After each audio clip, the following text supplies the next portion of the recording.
Good morning from Santiniketan. আজ আমার বোলপুর ট্রিপের লাস্ট দিন। আমি এখন সকালবেলা ঘুম থেকে উঠলাম। এখন হোটেলে ভাবলাম প্রথমে চা খাবো, কিন্তু হোটেলের চা না খেয়ে এখন একটু হোটেলের বাইরে একটা দোকান আছে দেখতে পাচ্ছি, ওখানে একটু চা খেতে যাচ্ছি। চা খেয়ে এসে লাগেজ প্যাক আপ করবো, প্যাক আপ করে বেরিয়ে পড়বো কলকাতার পথে। এখান থেকে কলকাতা ফেরার জার্নিটাও তোমাদের সাথে শেয়ার করে নিচ্ছি। জায়গাটা কত সুন্দর দেখেছো? একটা দারুণ চায়ের দোকান খুঁজে বার করেছি হোটেলের ব্যালকনি থেকে দাঁড়িয়ে দাঁড়িয়ে। দেখেই চলে এসেছি চা খেতে। হোটেলের বাইরে বেরিয়ে পড়েছি।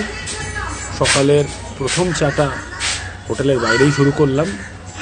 তারপরে হোটেলে ব্রেকফাস্ট আছে, যেটাও তোমাদেরকে আমি শেয়ার করে নেব।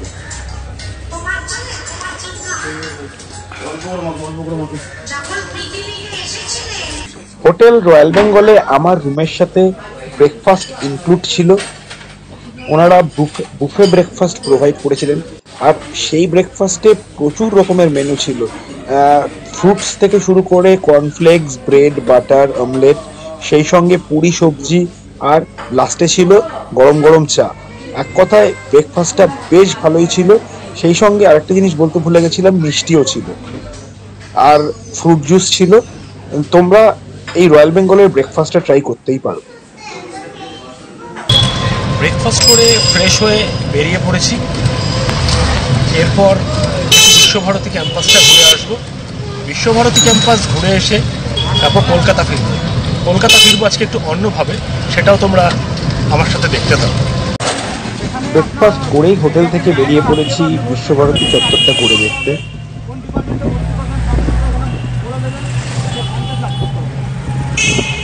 আমার ডান দিকে ছিল সেন্ট্রাল লাইব্রেরি।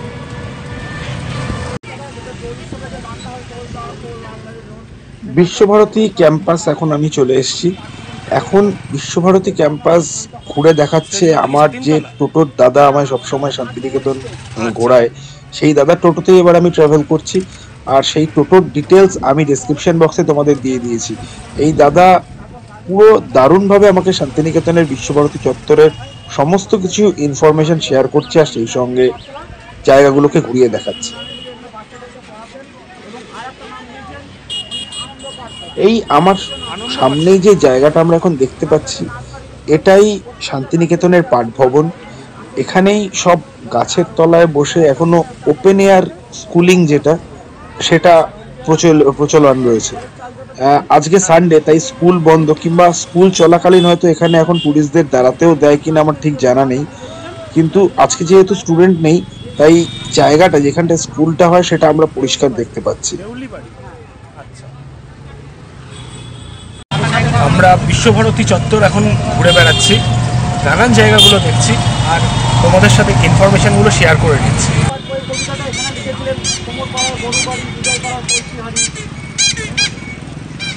এখন চলে এসেছি তিন পাহাড়ের সামনে। এখানে একটা অনেক পুরনো বট গাছ রয়েছে, আর জায়গাটা সত্যিই খুব সুন্দর। বট গাছের চারাটা নিয়ে এসে লাগিয়েছিলেন এবং তিনটে পাথর থেকে নিয়ে এসে এখানে নামিয়েছিলেন, এবং যার জন্য একটা নাম দিয়েছে আপনার তিন পাহাড়।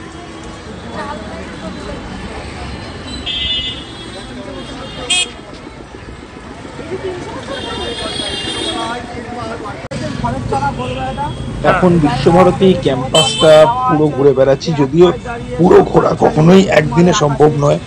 অনেক বড় এলাকা জুড়ে এই বিশ্বভারতী ক্যাম্পাস।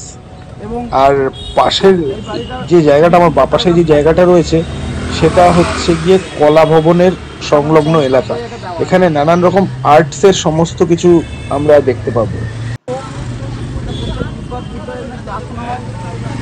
এখন চলে এসছি আমরা প্রার্থনা গৃহের সামনে।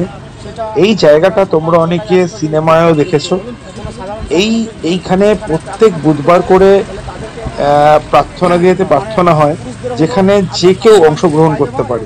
তার কিছু নিয়ম কানুন আছে, কিছু ড্রেস কোড রয়েছে, সেগুলো শুধু মেনটেন করে চলতে হয়।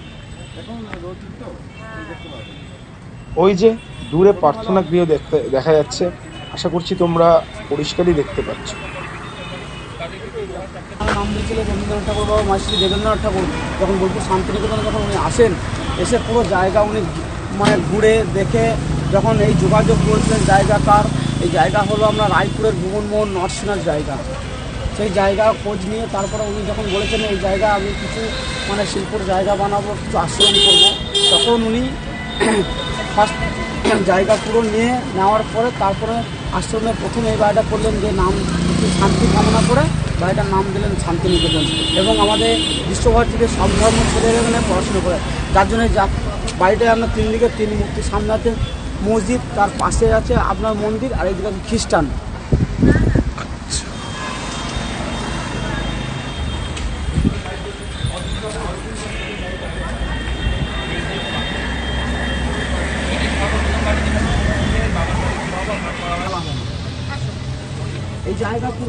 এখন বিশ্বভারতী চত্বরের ভেতর দিয়েই টোটো করে করে ঘুরে এক জায়গা থেকে আরেক জায়গায় যাচ্ছি। এখন যাচ্ছি বিশ্বভারতী মিউজিয়াম দেখতে। পুরো জায়গাটা আমরা মানে ভুবনমোহন নরসিংহ।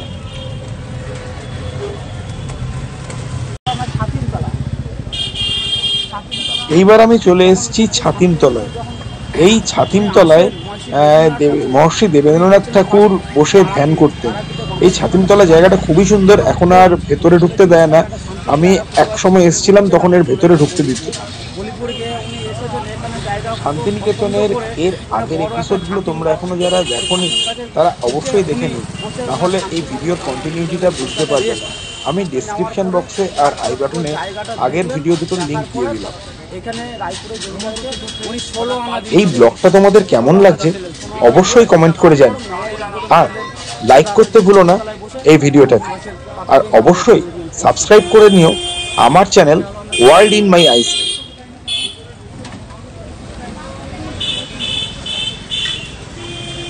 আমি যতটা সম্ভব জুম করে তোমাদের ছাতিমতলা দেখানোর চেষ্টা করছি।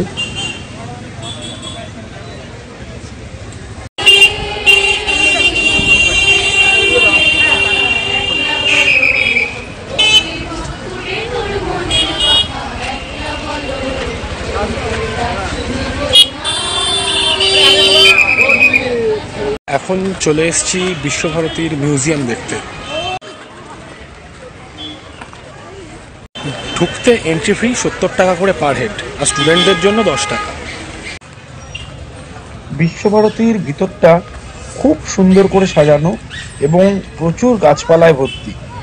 প্রথমে ঢুকেই আগে চলে যাচ্ছি মিউজিয়াম দেখতে। এখন আমি বিশ্বভারতীর মিউজিয়ামটা দেখতে ঢুকছে। জাস্ট মিউজিয়াম দেখে বেরোলাম। মিউজিয়ামের ভেতর ছবি তোলা স্ট্রিক্টলি প্রহিবিটেড, তাই ভেতরের কোনো ছবি তোমাদেরকে দেখাতে পারলাম না। কিন্তু আজকে আমি মিউজিয়ামের মধ্যে দাঁড়িয়ে একটা জিনিস ঠিক করে নিলাম, আমি একবার শান্তিনিকেতন আসবো পুরো একটা দিনে এই মিউজিয়ামটা দেখার জন্য। শান্তিনিকেতনের মিউজিয়ামে যারা রবীন্দ্রনাথ সম্বন্ধে জানতে চাও কিংবা রবীন্দ্রনাথ সম্বন্ধে রিসার্চ করছো তাদের জন্য এটা সেরা জায়গা, কিংবা রবীন্দ্রনাথকে যারা ভালোবাসো তারাও এখানে চলে আসতে পারো রবীন্দ্রনাথ সম্বন্ধে আরও জানতে। আমি তো আসছি আরেকবার পুরো শুধু এই মিউজিয়ামটা দেখতেই। এই চত্বরটা ভীষণ বড়, এই জায়গাটা ঘুরতে মোটামুটি একদিন লাগবেই। শুধু মিউজিয়ামটা ঘুরতে তো একদিন লাগবে আমার মনে হচ্ছিল, কিন্তু জায়গাটা ঘুরতেও একদিন লেগে যাবে। মিউজিয়ামের প্রত্যেকটা জিনিস পড়ে না দেখলে হবে না, আর পড়ে দেখতে গেলে একটা দিনেও পুরো শেষ হবে কিনা আমার সন্দেহ আছে। আর সঙ্গে যদি চত্বর ঘুরতে চাও তার জন্য আবার একটা গোটা দিন দরকার। এটা উদয়ন ভবনের সামনে রয়েছে এখন। সুন্দর ফুলের বাগানও রয়েছে। উদয়ন বাড়িটা কি সুন্দর দেখো।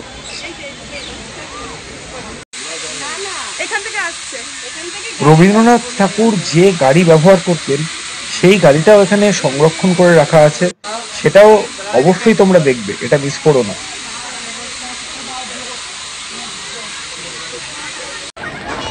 প্রচণ্ড রোদ। আজকেই সানগ্লাসটা আমি আবার হোটেলে রেখে এসেছি, সানগ্লাসটাও নিয়ে বেরোইনি। প্রথমত চোখে কিছু দেখতে পাচ্ছি না রোদে, সঙ্গে গরমে মনে হচ্ছে একেবারে পুড়ে যাব। আমি জাস্ট কমপ্লেক্সটা দেখে বেরোলাম। শ্যামলী, কোনারক এইসব ভবনগুলো এখনও বন্ধ আছে, রেনোভেশনের কাজ চলছে। আশা করছি কিছুদিনের মধ্যেই আবার খুলে যাবে। জায়গাটা অনেক বড়, আর পুরো কি বলবো, পুরোটাই সবুজ। এলাকাটা পুরোটাই সবুজ দিয়ে ঘেরা। আমি একটা ব্লগ বানাবো পরে একবার এসে শুধুমাত্র এই জায়গাটা নিয়ে। আশা করছি তোমাদের সেটাও ভালো লাগবে। এই জায়গাটা তোমাদের কেমন লাগলো তোমরা কমেন্ট করে জানিও, আর অবশ্যই সাবস্ক্রাইব করে নিও আমার চ্যানেলকে।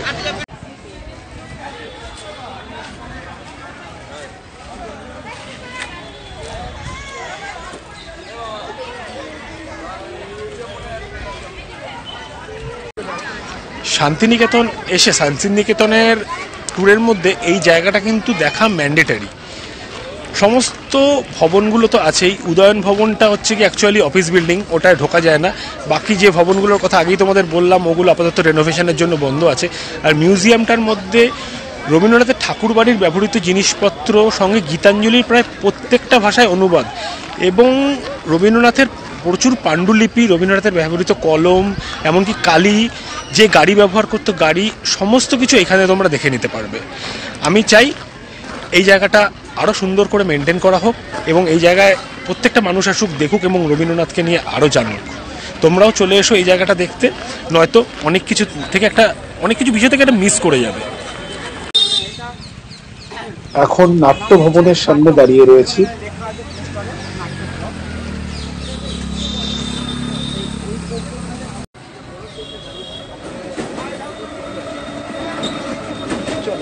কলাভবন এবং তার আশেপাশে জায়গাটায় প্রচুর স্কাল্পচার এবং স্ট্রাকচার দিয়ে সাজানো। এখন টোটো করে বসে সেগুলোই বাইরে থেকে আমরা দেখে নিচ্ছি। আমার বাঁ দিকে দেখবেন দেখুন একটা ব্ল্যাক অ্যান্ড হোয়াইট একটা ছবি আছে, আমাদের পাট বয়ে দেওয়া আছে ওই ছবি।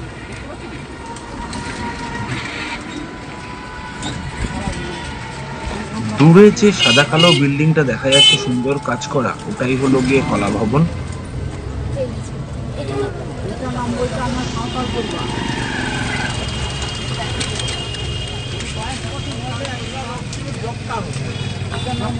বেশ কিছু স্কাল্পচারও রয়েছে, যেই স্কাল্পচারগুলো রাম কিঙ্কর বেজের তৈরি করা, এবং স্কাল্পচারগুলো দুর্ধর্ষ। এই স্কাল্পচারগুলোর ছবি আমরা অনেক বইপত্রতেও দেখে থাকি।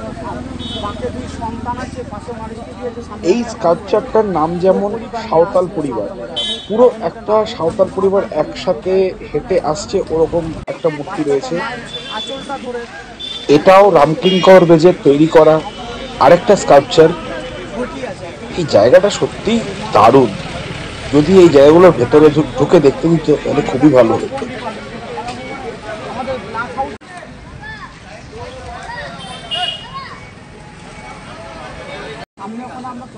এই রাস্তাটা চলে গেছে সঙ্গীত ভবনের দিকে।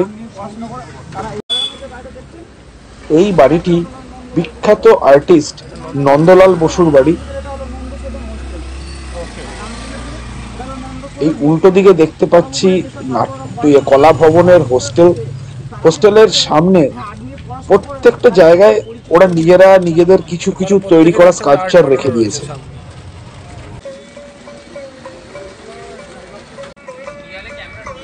এখন আমি চলে এসেছি নোবেলজয়ী অমর্ত্য সেনের বাড়ি প্রতীচীর সামনে। দারুণ সুন্দর জায়গাটা। জুম করে যতটা সম্ভব তোমাদেরকে দেখানোর চেষ্টা করছি। অমর্ত্য সেনের বাড়ির ঠিক সামনেই রয়েছে কৃষি অর্থনীতি গবেষণা কেন্দ্র। এখন হোটেলে ব্যাক করছি। হোটেলে ব্যাক করে গাড়ি নিয়ে কলকাতার পথে স্টার্ট করব। আজ বাই রোড শান্তিনিকেতন থেকে কলকাতা ফেরাটা তোমাদের সাথে শেয়ার করে নেব, সেটা ব্লগের শুরুতেই তোমাদের বলেছি। এখন হোটেল ফেরা যাক। যদিও শান্তিনিকেতনের ঘোরার আরো অনেক কিছু বাকি রয়ে গেল, পরে আমি আরেকবার শান্তিনিকেতন আসব। যে জায়গাগুলো বাকি রয়ে গেল সেই সঙ্গে শান্তিনিকেতনের আশেপাশের আরো দু একটা জায়গা নিয়ে একটা ব্লগ তোমাদের সাথে আমি শেয়ার করে নেব। এর আগের দুটো এপিসোডে আমি দুটো হোটেলের ইনফরমেশন শান্তিনিকেতনের আর কোন কোন জায়গা ঘোরা যায় তার ডিটেলস তোমাদের সাথে শেয়ার করে নিয়েছি।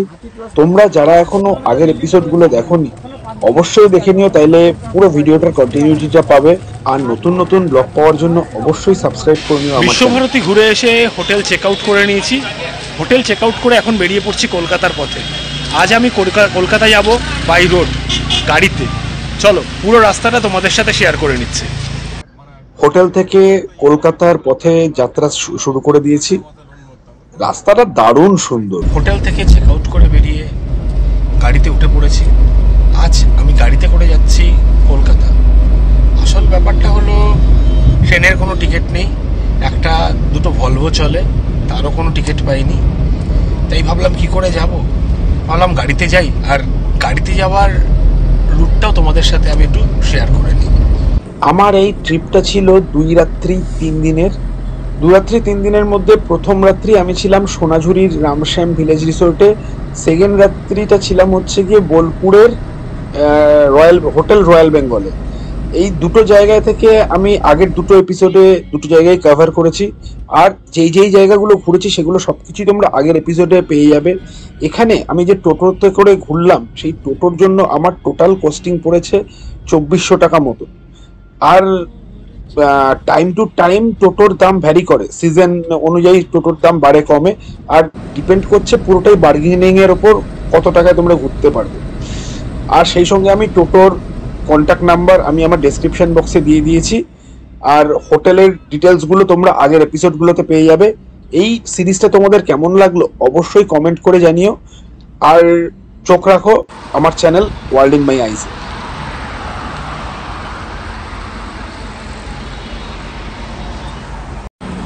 বোলপুর থেকে গাড়ি স্টার্ট করেই প্রথম হল্ট নিলাম শক্তিগড়ে। শক্তিগড়ের এখন আমি ল্যাংচা স্টেশনের সামনে দাঁড়িয়ে রয়েছি। এখান থেকে কিছু ল্যাংচা নিয়ে যাচ্ছি বাড়ির জন্য, তোমাদের সাথে শেয়ার করে নিচ্ছি যাওয়ার পথে বাকি সব ডিটেলস।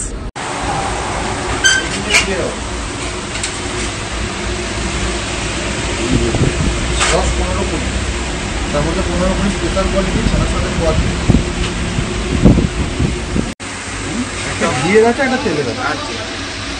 এটা ঘিয়েটা, এটা ঘিয়ে।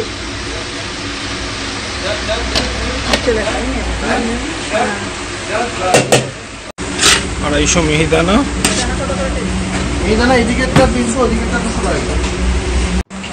এইখানে 3 রকম কোয়ালিটির ল্যাংচা রয়েছে, 10 টাকা, 15 টাকা, 20 টাকা। 15 টাকা আর 20 টাকারটা স্পেশাল কোয়ালিটি, ওরা যেটা বললো খোয়া ক্ষীর দিয়ে তৈরি, বেটার হবে।